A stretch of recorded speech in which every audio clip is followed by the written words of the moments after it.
Assalamualaikum warahmatullahi wabarakatuh.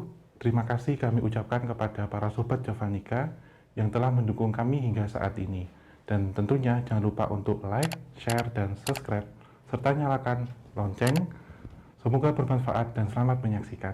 Wassalamualaikum warahmatullahi wabarakatuh.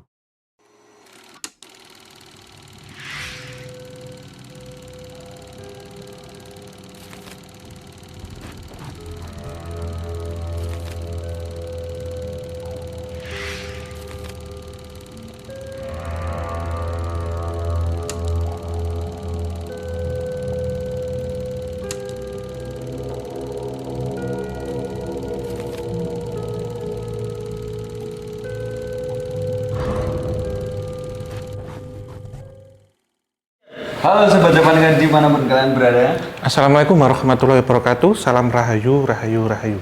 Kembali lagi kita tentunya di konten obrolan santai yang terakurat, teraktual, dan terpercaya. Tapi untuk edisi kali ini kita tidak berani bilang seperti itu. Karena apa teman-teman? Karena mungkin di edisi kali ini kita akan membahas sesuatu yang ini masih dekat dengan kita dan baru-baru saja terjadi. Di kolom komentar juga banyak. Masih setelah kemarin sempat bergejolak, terus kolom komentar kita ramai dengan Om coba bahas tentang fenomena awan yang ada di gunung-gunung, beberapa gunung di Pulau Jawa atau di Indonesia ya? Iya. Di Jawa atau di Indonesia? Di Jawa terlebihnya ada 7 misalnya tidak salah ya. Nah itu tuh sebenarnya apa Om itu Om sebenarnya? Iya, sebenarnya ada penjelasan secara sains ya, lektikular kalau nggak salah ya, lektikular. Tapi kita tidak membahas secara meteorologi karena ada bidangnya tersendiri. Ini kita lihat secara metafisika, Mas. Karena seperti yang waktu itu rasan-rasan kita omongkan ya, waktu di Merapi. Ini nanti kalau upload gimana Mas Genta gitu. Ya, Kebetulan. ya kebetulan ya secara pola statistikanya seperti itu. Cuman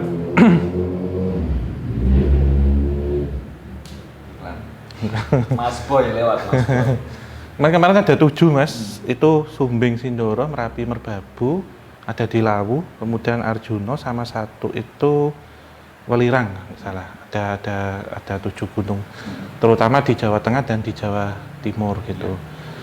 Sebenarnya begini, kalau kita melihat di akhir tahun ini sebenarnya ada evaluasi mendalam sebenarnya antara beberapa gunung itu. Memang kalau kita kaji lebih dalam lagi antara Merapi dan Lawu itu kan yang utama Mas, boleh dibilang seperti panglimanya. Sementara kalau kita korelasikan dulu itu mengikuti 3 gunung berinisial S, tiga-tiganya, yang banyak disampaikan, diprediksi akan erupsi. Tetapi kalau kita lihat ke Merapi sebenarnya sebagai panglima, di sini memang ada 2. Pertama memang akan mengkomando, yang kedua ini menggantikan gitu. Karena ada siklus tahunan juga.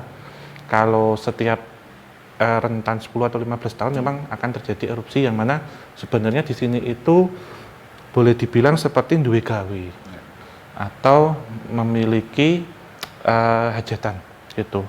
Kalau di laut bergejolak itu ada hajatan, di gunung bergejolak juga ada hajatan gitu Mas Genta. Dan sebuah kebetulan juga maksudnya terjadinya tuh awan ini bisa terjadi di atas Gunung Merapi, terus Gunung Arjuno, Gunung Lawu, dan Gunung itu. Sebenarnya tiga gunung ini kan kalau bisa dibilang dari segi spiritualis kan juga ya lumayan kuat tinggi juga pengaruhnya kayak iya gitu. Benar. Dan kemarin kita juga habis selesai setelah dari Merapi kita ke Lawu Mas Genta. Sebenarnya ada korelasinya untuk ini, tapi sebenarnya saya mendapatkan informasi Mas dari Romo Bebek ya, yang ada di Gunung Es di Jawa Tengah. Itu memang ada kaitannya dengan pemulihan situasi juga. Jadi situasi di Nusantara, jadi tidak bilang hanya Tengah Jawa yang sedang bergejolak ini, nanti setidaknya ada sumbangsi, ada atau peringatan ataupun bantuan gitu Mas sebenarnya. Karena mengingat di akhir tahun memang akan banyak peristiwa-peristiwa ya, saya bilang nggak hanya yang baik tapi juga ada yang buruk, sehingga kita diberikan peringatan dulu untuk hati-hati ke depannya. Karena perubahan antara 2020 dengan 2021 pasti akan memasuki sebuah pola tatanan baru, termasuk pemerintahan, kemudian pola hidup sehat, perekonomian dan macam-macam gitu. Wah, ini ya, kebetulan yang sangat-sangat Iya, dilalai pas gitu loh maksudnya ya. Iya, Dari seling. tahun gitu. Dari segi pandemi pun juga kita juga masih menanti-nanti kapan ini berakhir. iya, Mungkin di tahun depan juga akan ada perhelatan pemilihan yang besar-besaran Besar, juga. iya. Ya. Sebuah kebetulan yang sangat-sangat pas. iya. Dan ini memang kalau kemarin kita bahas ada rapat besar, itu sebenarnya kehadiran dari caping gunung ya, sebenarnya kalau disebut itu boleh dibilang seperti untuk ini mas, atap nyup-nyup gitu. Karena ada beberapa kejadian tuh mulai dari subuh sampai dengan menjelang siang. Jadi fajar menyingsing lah jam-jam segitu. Karena ini memang kalau kita lihat itu rapat itu tidak hanya untuk para leluhur dan petinggi-petinggi itu dari tanah Jawa, tetapi hadir juga dari seluruh Nusantara.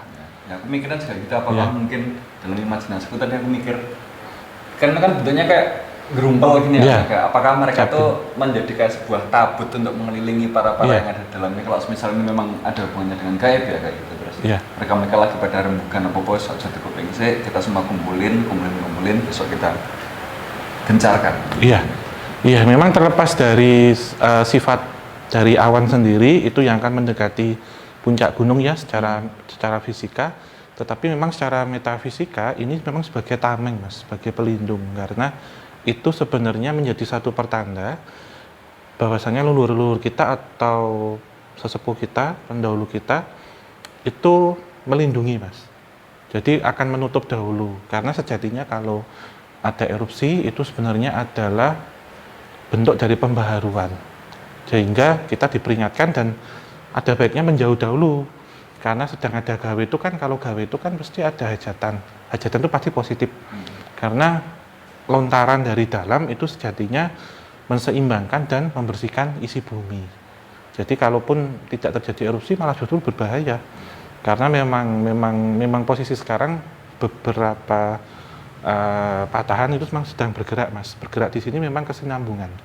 Jadi kita ada baiknya juga tetap berhati-hati, kita banyak berdoa, terus juga apa ya mas, kalau ada imbauan dari pemerintah untuk hati-hati menyelamatkan diri juga diikuti dahulu gitu, karena ini memang siklus secara alam dan setiap di bawah vulkan atau gunung berapi itu pasti semuanya terhubung mas.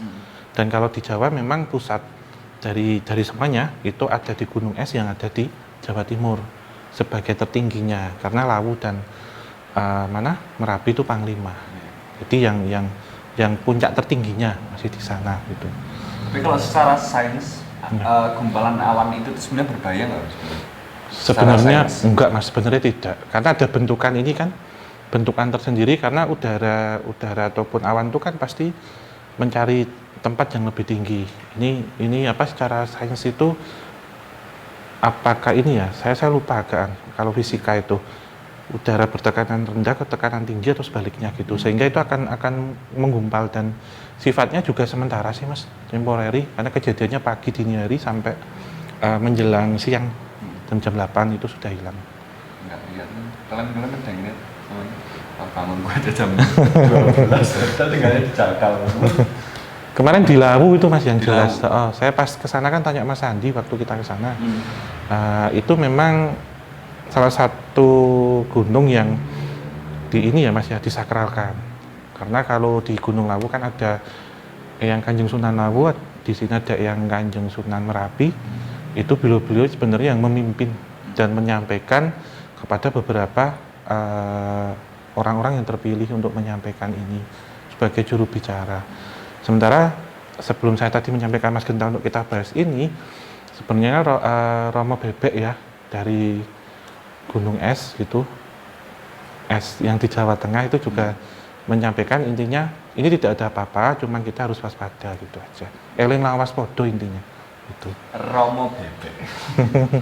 Om, tapi Iya. kan dari dulu kan sempat dibahas namanya rapat-rapat besar para petinggi dari gunung-gunung di Pulau. Sebenarnya gambaran rapatnya itu seperti apa sih? Sebenarnya apakah seperti rapat paripurna kah? Iya, modelnya seperti rapat seperti itu Mas, dan ada evaluasi tahunan dan memang lokasinya itu tepat di kawah.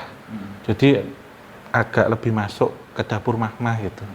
Karena kalau kita lihat sebenarnya ada 3 tingkatan kan, ada bawah, tengah, puncak.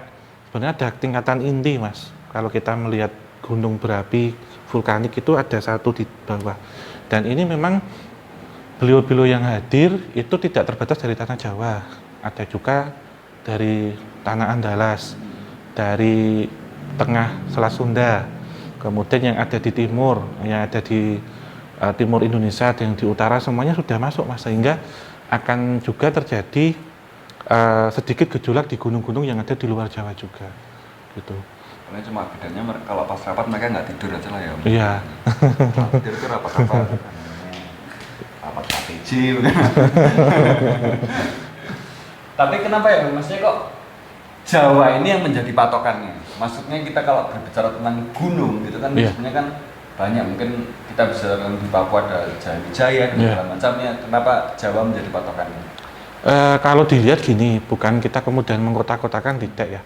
Secara garis besar Mas, dan secara letak geografis mungkin posisi dari runtutan secara garis simetris itu ada di Jawa pertama. Karena kalau kita lihat dari Gede Pangrango, kemudian ada Slamet, Sumbing, Sindoro, Merapi, Merbabu, Lawu, sampai dengan Wilis, sampai dengan Argopuro, Raung itu kan satu garis. Dan ini satu garis juga sama gunung yang ada di Bali juga. Ada Gunung Agung, ada satu kerangkan, bahkan sampai Rinjani. Cuman dari titik tengahnya Mas yang kan diambil. Dan pusatnya itu ya antara Lawu, Merapi, Bromo itu diambil dari tengah.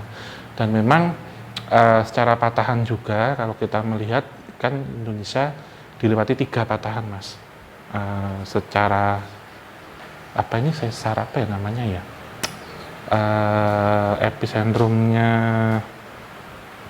selain vulkanik kan ada 2, Sirkumediterranean dengan Pasifik, cincin api, dan juga secara tektonik juga ada beberapa yang melintasi titik-titik itu, sehingga ini dipilih menjadi tengah, dan lokasi dari Keraton Laut Kidul juga ada di tengah gitu Mas. Kita melihat secara Nusantara kalau ini.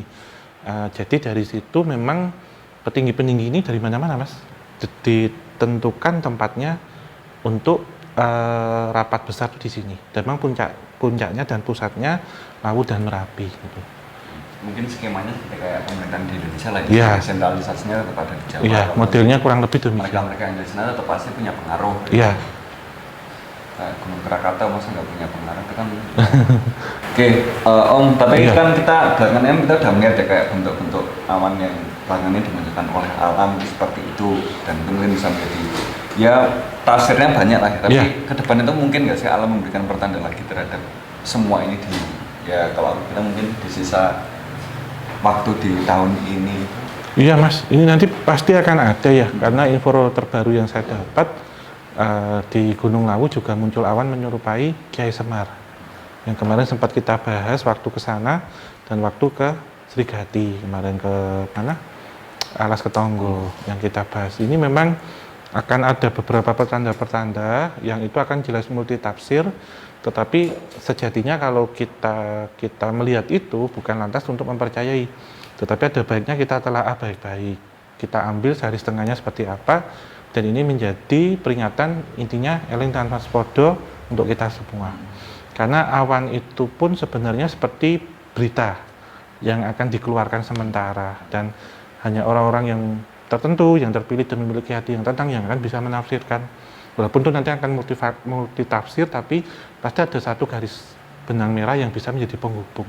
Maksudnya ini apa? Karena kemungkinan nanti juga akan keluar seperti itu Mas, di gunung-gunung lain juga. Ataupun gejolak seperti awan yang ada di atas lautan. Itu ombak, bentuknya seperti itu juga.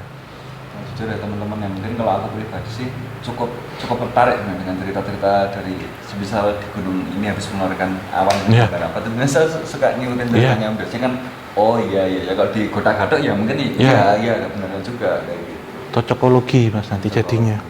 Tapi intinya untuk menafsirkan seperti itu nggak mudah sebenarnya. Itu banyak ada ilmunya sendiri malah mungkin ya. Iya, ada ilmunya tersendiri dan perhimpunan dari macam-macam data sebenarnya. Karena antara yang Mas Genta lihat dengan saya yang lihat itu kan pasti pemikirannya berbeda, tetapi pasti ada garis tengahnya. Misalkan ini awan membentuk apa, membentuk toko pewayangan misal, atau model ibu mau gendong anak juga ada, atau satwa dan macam-macam, ada yang berbentuk seperti menyerupai wajah orang, itu semuanya berbeda-beda Mas. Saat penangkapan fotonya biasanya yang berbeda itu. Dari angle-nya pun juga Ya, beda. dari angle-nya ya. Enggak mungkin kita mengatakan awan itu diturut gitu. Iya, udah teman-teman, mungkin seperti itu obrolan santai kali ini. Mungkin ini tidak terlalu mendetail juga karena mungkin dari fenomena kemarin pun yang bisa ditangkap memang adalah gumpalan-gumpalan yang membumbung di beberapa gunung di Pulau Jawa. Ya harapannya Nusantara akan tetap baik-baik saja ya Om. Insya Allah ya. Tidak ada apa-apa sampai kapanpun. Saya tadi mau bilang sampai akhir tahun, tapi sampai kapanpun semoga tidak akan ada apa-apa. Dan ya pastinya diharapkan semoga semesta masih mau membantu manusia-manusia seperti kita. Amin. Ya intinya satu Mas, eling lan waspada. Ya. Ya, terima kasih untuk yang sudah menonton dari awal sampai akhir, yang sudah meninggalkan di kolom komentar untuk kritik dan saran positif, membangun. Kemudian untuk yang sudah subscribe, yang belum subscribe monggo untuk subscribe biar kita bisa jalan-jalan di edisi tahun 2021. Insya Allah. Teman-teman yang sudah join membership juga diucapkan banyak terima kasih. Nanti kalau kita sudah pandemi ini sirna bisa jalan-jalan bareng-bareng, kita meet and greet. Dan ini terakhir Mas, sebelum kita nanti jalan-jalan ke ujung timur. Yo. Pedes sambil literasi, nganggo lalapan godhong kemangi. Gerbang Arta di Mesi, arep nyang Banyuwangi. Iya lur. Oke, terima kasih ya. Akhir kata, wabillahi taufik wal hidayah. Wassalamualaikum warahmatullahi wabarakatuh. Mugia tansah pinaringan rahayu sagung dumadi. Amin. Terima kasih teman-temannya dan sampai jumpa di video-video kita selanjutnya.